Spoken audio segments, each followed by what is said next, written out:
Hello, I'm Dr. Andy Hickson and I'm here with Bullybox TV on location in Liverpool.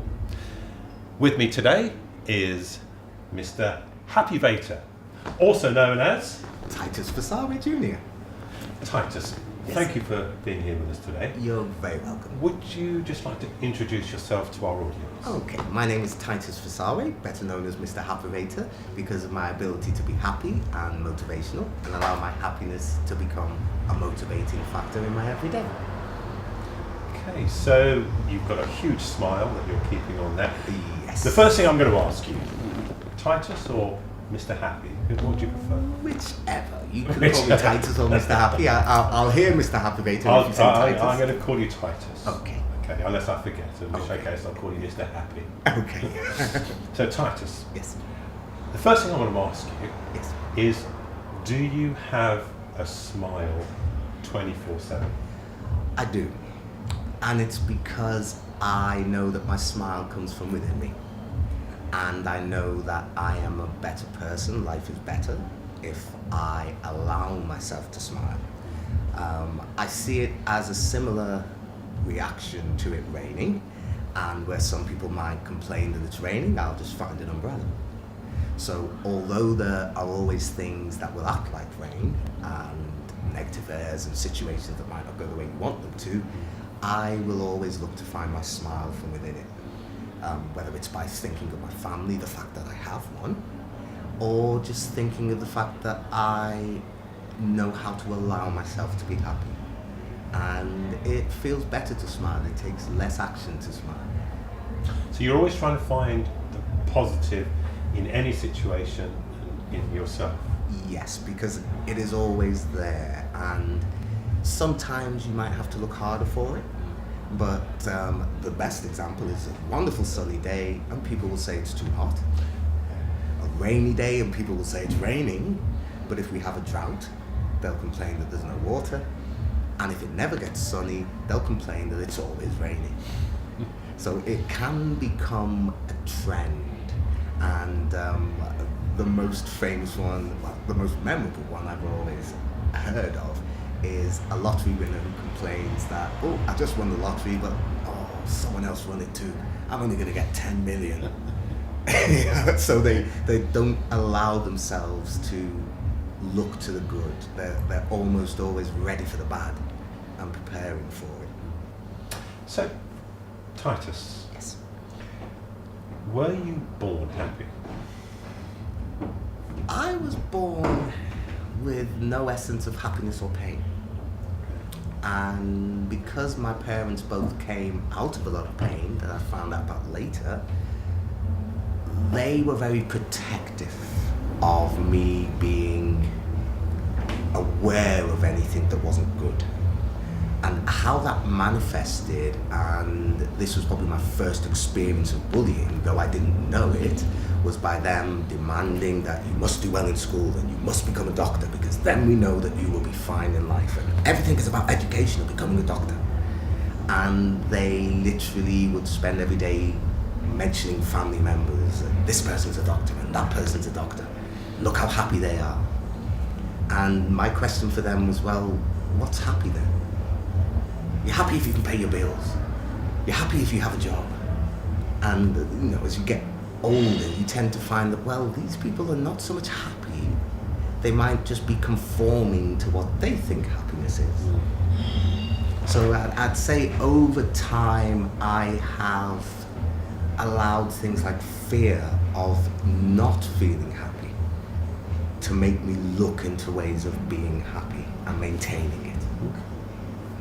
Do you ever find now, when people know you, a lot of people, if not everybody, knows you as the happy guy? Yes. So do you ever find now there's times in your life when actually you feel a bit sad and you find that you have to put on a front of happiness because that's what people expect from you? I have had moments like that, and before getting out of bed I have to remove them because it's almost sickening to me, and I find it hard to operate as me. I will go as simple as saying my eyes just opened, still breathing. And that's a good point, because that's not guaranteed. And then everything else becomes a bonus on top of that. I have had times when people would think of wearing black and I would wear white, because I can see an essence of joy in everything. But I also know that a lot of the time it's easier to conform to the popular belief of how you should react to whatever has happened. But sadness is just like happiness. Once you start doing it, and you do it again, and then you do it again, it will quickly become the thing that you do. And a fear of that is what will also make me always look at a situation and say, right, are there any other options? If sadness is the only option, how long am I going to be sad for? And why am I being sad? And I find from within that, I can always say, well, I know sadness is going to affect my everything. Because once my brain says sad, it tells my body to be aware that we're sad. And it removes what I see as my soul. And I know I can control that, because the basic is whatever we think is what we become. Sometimes that means not sharing it with people, because I find that the popular belief might be the other way. And because I find it hard not to listen, I will always consider whatever I'm hearing. And that takes energy sometimes to be able to say, well, everyone else has said this makes them sad. How can I not be sad because of that? But the simple answer is because I can choose my response for my own benefit. And my body naturally wants to be happy because that is where it wants to be.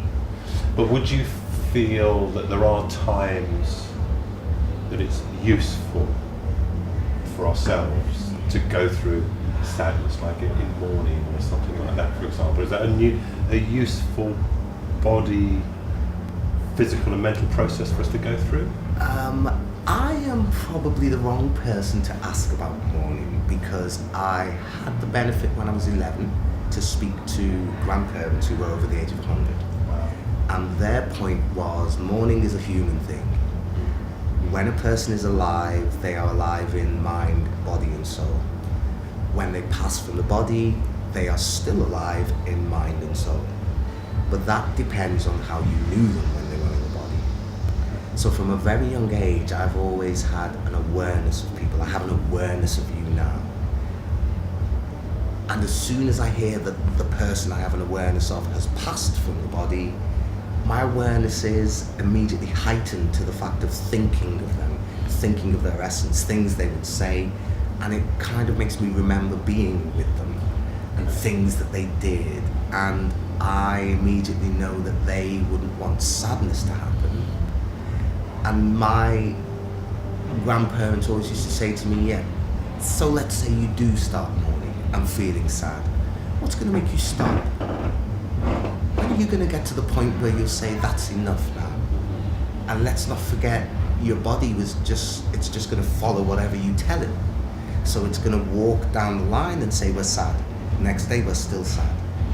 And the worst thing you can arrive at is a point where you start to look at things and avoid the goodness in it and search for the sad, as opposed to doing it the other way, looking at things and searching for the good. And whenever I've done a coaching session with people, for example, who, the common thing, I need to find a job. I've applied for lots of jobs and I keep on getting the rejections. Immediately my essence says, so when you're applying for jobs now, in your mind you're thinking, I'm probably not going to get this. So your body is already saying, let's not put in our best because we're probably not going to get this. Now I view that, exactly, I view that as, well, when I get the job that I get, I'll be happy I didn't get the other ones. Yes. And that, as I say, there are two sides to everything, but we often forget that we can choose. And the more comfortable side is the one that immediately gives you a warmer feeling that can lightly be expressed as a happy feeling.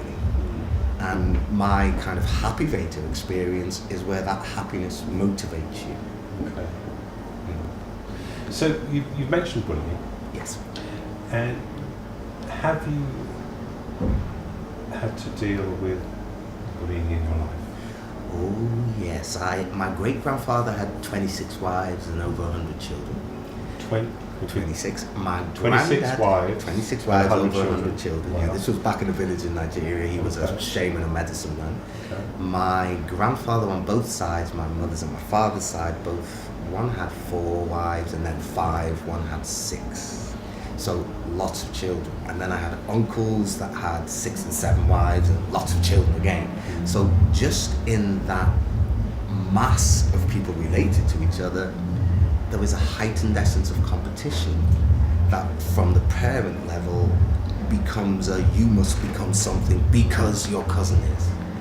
And what made it feel like bullying in the pure sense was because you felt like there was no other option. At a younger age, you always want to make your parents happy, so you feel like that should be the thing you're doing. But trying to be a doctor didn't really work for me because I've always thought the sight of blood doesn't really enthuse me. However, as a trainer, I've stood in a theatre and delivered training to a doctor while they're operating, and well, you can lightly call it operating. They were actually talking about golf. and Operating theatre? Yeah, operating theatre. And I literally thought, well, tell me to turn around as soon as you're ready for me to show you what to do on the computer. And they jokingly said, "What? Why is it the blood?" And I'm like, no. But again, I came out of that thinking, oh, I just did something I really didn't want to do. So, pat myself on the back, well done. But bullying for me has always been something that I've seen as the only way to overcome it is to have my own essence, know my own self, and as my mum used to say, be your own best friend, your own best promoter. And then you'll find that the people around you who really care, who really love you, will be happy because you're happy. Happy because they see what you're doing makes you happy, as opposed to judging it based on what they would have you do. I had light experiences of racism. And the reason why I say light, my father was a vet. He had several surgeries, and several mornings we'd go there and people would have left all kinds of things on the door and all kinds of slogans on it, and he'd literally say, oh, let's clean it up before someone comes. Racist slogans? Yeah. And we'd have racist people that would come into the surgery and be racist, and he'd let them finish and say, so do you want me to look at your animal or not? And then after we'd fixed the animal or treated the animal, they would then say, you're okay, but everyone else has to go. And my dad would say, well, as soon as I see them, I'll tell them that, what's your name again? I'll tell them that you said they should go. And he'd totally overlook it. And he used to say to me, you have to remember that people may not like you, but they're entitled to that. Do you like yourself? And growing up, you think, well, why isn't that battling against this? The older I got, I realized that he's just not giving his attention to it because he appreciates that it's the other person choosing to be that way.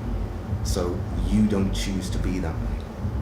And when I was 11 and we moved to Nigeria, I experienced tribalism, which makes racism seem like nothing. You know, because that will manifest in total, I will take your life hatred because you are not from our tribe.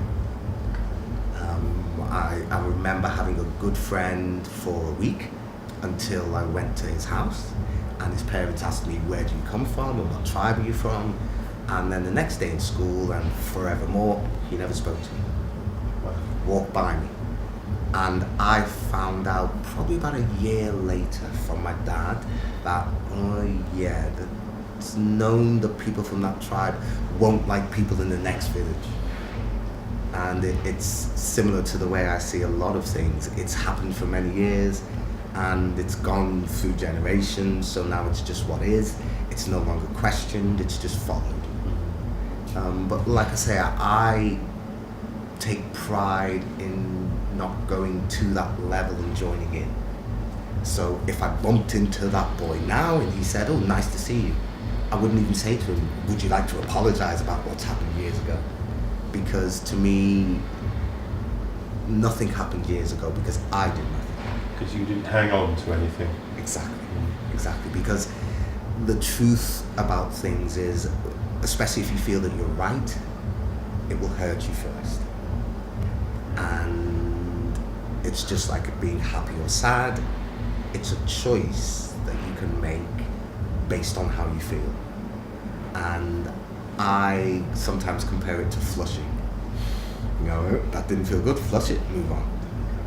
You know, and it makes life easier to live. Brilliant. Okay, let's take an imaginary scenario. Okay. I say imaginary. I think this will be a scenario that some of our viewers will have experienced, will be experiencing. Okay. So we'll take a 14-year-old at school. Yes. Okay.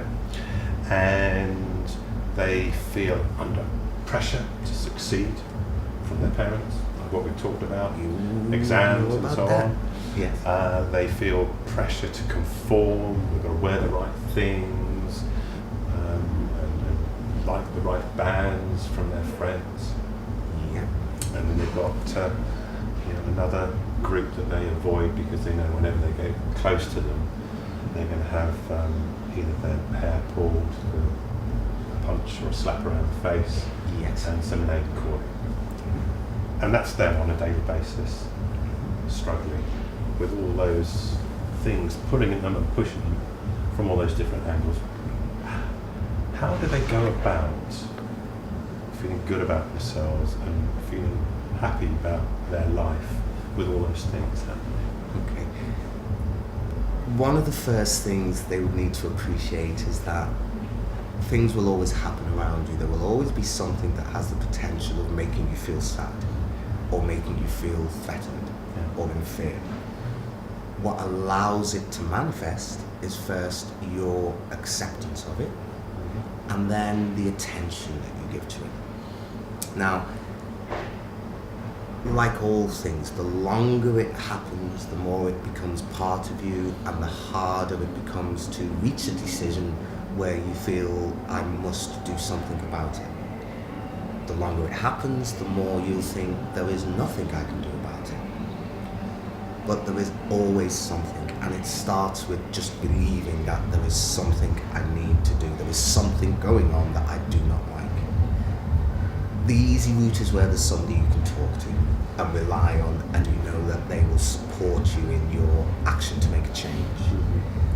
The harder route is where you have to make the change yourself. But when I think back to being 14, I can remember being in Nigeria, being Nigerian, but being seen as what they'd call an Oyibo, which literally means a white Nigerian. Okay. So thinking, I don't belong anywhere. Now, I was lucky that at that point there was no one I could rely on. And I literally thought, well, okay, I'll rely on myself. I won't join any groups, I'll be my own group. And I kind of had the benefit of being able to do that and see that as the only option. And immediately I found that people saw me as less of a person to approach. So that immediately made me think, well, now people don't want to talk to me. Why? And I know now it was because I became something that they didn't understand. And that factor was me, though at the time I didn't know it. Now, it takes real strength to do that, but we all have that kind of strength in us. What brings it out, whether it's immense fear or immense joy, it's always there. Now, if I had to go back and do anything more when I was 14, I would have felt happier at doing it. At that time, I can't say I felt happiness or sadness. I felt calmness because all of a sudden I could do what I wanted to. But it wasn't about anyone else. And as I grew up until this day, I am an individual. Even with my wife and 3 children, I'm still an individual, the fact that my wife is the person she is as an individual, I remember saying to her, be with me because you want to, not because you think I need you. Make your own choice and I'll live with it. I would rather you be with me because it's your choice. And I know that comes back to being 14 and thinking, right now, anyone who's around me has made their choice to be around me. Because I know I'm seen not as a loner, I'm almost not seen. And that gave me a certain amount of relief. Now, I remember other people who were in a similar position and they wouldn't fight back at it because they wanted to be part of things. So they were looking for a change as well as being part of things. And I know now that that is a harder thing to get because you're trying to change people who don't appreciate the need to change, because what they're doing is creating fear, especially if they're bullying people in any way. And those around them, for fear of being the next target, are not standing up to them either. I know that it might be hard to understand why that is what I see as the option, but once you become an individual, you're no longer an immediate target. That's why I've got it on a t-shirt, be happy, be you. Now, a lot of people will say, be happy. What does happiness mean? Be you. I don't know who I am. One of the greatest journeys you'll ever go on is finding yourself. Once you find yourself, you're then ready to find what makes you happy. But a lot of people don't see it that way. Being happy to them and being me is about being accepted as being me, but that's outside of you. So you never really know what that requires. It's always coming from someone else's opinion, and you don't know where that opinion's coming from. So it can get more confusing, and you have less control over it, other than you thinking, well, okay, what do I really like? And like I say, I jumped into that option and readily became the person who the crowd was going that way, and I'd say, well, actually, I'll go that way. And it didn't matter that everyone was saying, oh, you're a wimp, you don't want to come with us. I say, well, if that's what you say.